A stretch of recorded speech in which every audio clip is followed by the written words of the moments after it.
1999年的9日大地震发生到今已经24天哦。今仔嘛是国家防灾日，中央气象署伫早起的9点21分就发出地震速报测试，民众的手机收到地震的感示，民众是会当家己演练避难。总统蔡英文早起嘛去成立实测防灾演练，嘛提醒民众都要提悬防灾的意识。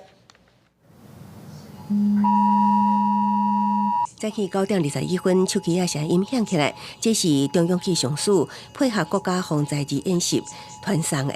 地震速报国家警报演练信息。公布伫早起10点也进行海中警报测试，向沿海地区民众发送海中警报测试。海水倒击警报演习，警报发布期间，各机关、学校、部队甲民众正常运作。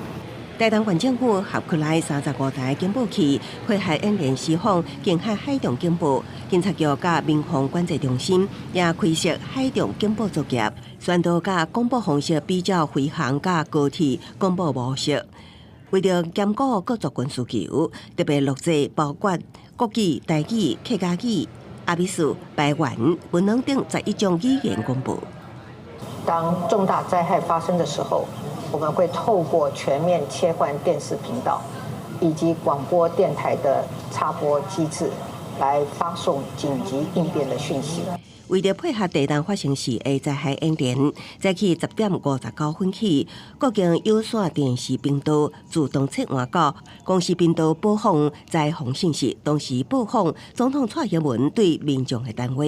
加强宣导防灾意识。内政部消防署早起也伫新竹进行大规模赈灾救灾动员演练。模拟地震发生了后，军警消无线电通信整合系统，甲医疗救护队伫地震了后的紧急应变实作。记者综合报道。